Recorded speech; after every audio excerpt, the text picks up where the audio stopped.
We're in a hostel, and I'm talking with Jessie. Hi, Jessie. Hello. Will you tell me what happened today and why you're in the hostel? Well, today I walked 5 miles to get here because I had no power Really? or water. Because my apartment was flooded because All of it? Sandy, the hurricane. So yeah, I walked, let's see, from 23rd all the way to here, which is 104th. So that was 5 miles. And what did you bring with you? Just what I had with me, my computer, my cell phone, and a couple things of clothes and stuff. That's it. Which is pretty much all I have now. Yeah, so it's in a backpack, and that's all you have. It fits in a backpack. My whole life fits in a backpack. Oh, and for how long you gonna stay here then? I'll be here for the night, and then I'll track back tomorrow to check out my apartment, see how it is, see if it's Still alive? if it's still a mess. Yeah. And you didn't bring much with you, but the most important thing is that you're alive. Right, yeah. I mean, granted, my apartment is not going to be great to get back into, but at least I'm safe. My clothes, that's pretty much all I lost. Yeah. Those can be rewashed a couple hundred times. Yeah. The apartment can be cleaned. Most of my furniture wasn't that expensive, so, it's just material. Yeah. It's okay. The point is that I'm okay. Yeah. So that's strange. Now you're happy because you're alive. That's so good. And I got to shower. You got to shower. All I kept thinking was, I need to get here so I can shower. Yeah, it's the most important thing. Yeah, no water. You don't really know about water until you don't have any. And you're sitting there, and your floors are soaked, and then your bathroom is like disgusting because the sewage is coming back up. Yeah. Mm. So the healing water you got and the dirty water you got rid of, because you're gonna clean it later on, so you will be fine. Yeah. So when I go back, I'll just wear a bodysuit and scrub everything down. Oh. Well, I'm very happy you're here because that means that I can get some insight in your situation. I can help you out, but I want to know about your rest of your family because I heard something about that. Yeah, my sister, she was not so lucky. My sister and her family, they live in Brooklyn, and their house was completely practically submerged. Their entire basement was submerged. The water was rising up to their first floor. They had a 3-story home in Brooklyn. They lost their cars, which is their livelihood. There was 3 vehicles total, and they're gone. But not only that, granted, people are like, oh, it's just a basement. Well, that was the kids' playroom. They have 2 kids, and, they spent all their time down in that basement. That's where they watched movies. That's where they played games. That's where all their toys were. Yeah, so that's a value that something gonna miss. Yeah. Granted, it is just material, and that, we are lucky that they are all safe. They had to be rescued by boat. Yeah. That's memories. Memories. And that's children. They're attached to material in a different way than we are. Definitely. Yeah, that probably hurts worse than anything I can have, is because, the babies, that was their stuff. Mm-hmm. So, yeah. And now they have to start all over. Yeah. Where are they going now? They're just staying... Well, right now they're staying with a friend because they have nowhere else to go. Yeah. And you're in touch with everyone. That's good. Yes, I've been talking to my sister and brother-in-law every day, make sure they're okay. Yeah. So people are so caring in this situation like this.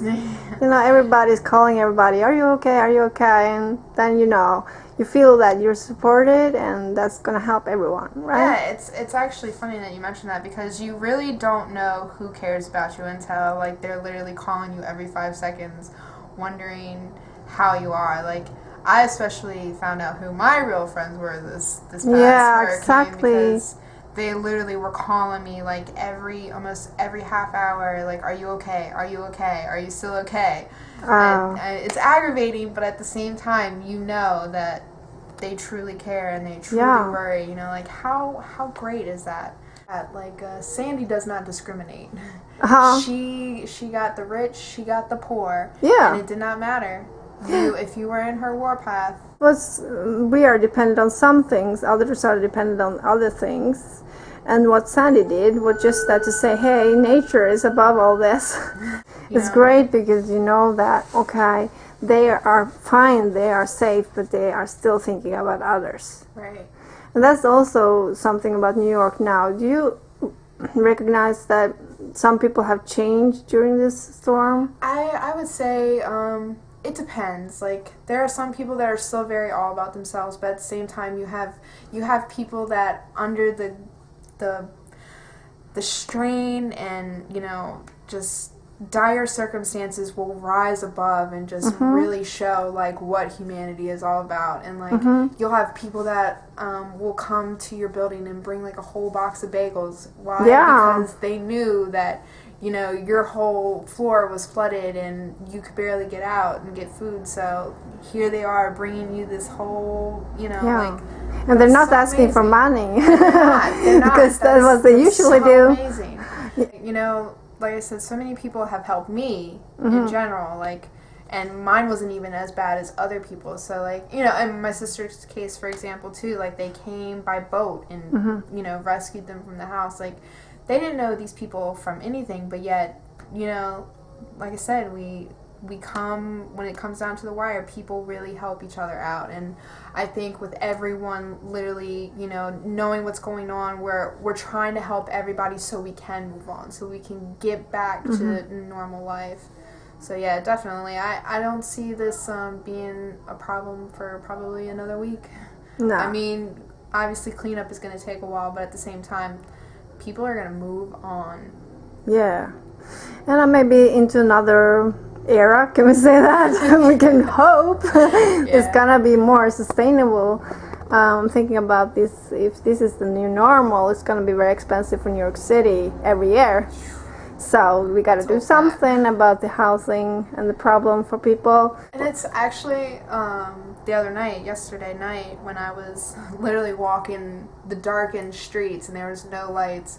It was such a creepy feeling, but at the same time, like, it was amazing to see all the cars and all the people that were outside despite no electricity. And I was just like, life continues. Like, even during destruction and chaos, life continues. And we really, I think here, especially in New York, is amazing how we literally jump right back on our feet again and are like, all right, let's get this, you know, we just went through a horrible situation, but we're not going to let it get us down.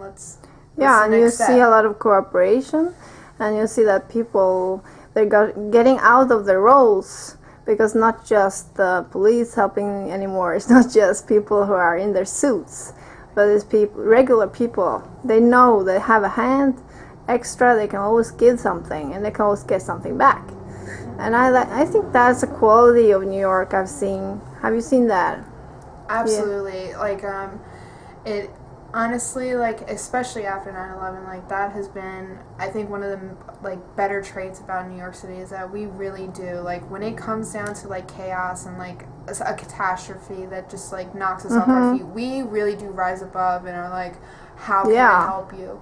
You know, like, we're walking across the street to our neighbors and making sure they're okay. We're getting the elderly out. Like, so many people, like, put themselves aside and be like, how can I help you? What can I do to help? What do I need to do to help this person? Like, you know, like, we don't just think of ourselves all the time anymore, which is the usual image. Because New York is known for, you know, being all about the money, superficial things. Right, but it's when it comes down to the pressure, down to the wire, you know, they're real people. Really do. Yeah, and that's what I see underneath the skin as well.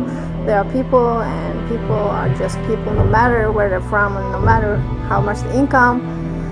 You know, everybody does everything for making this place better.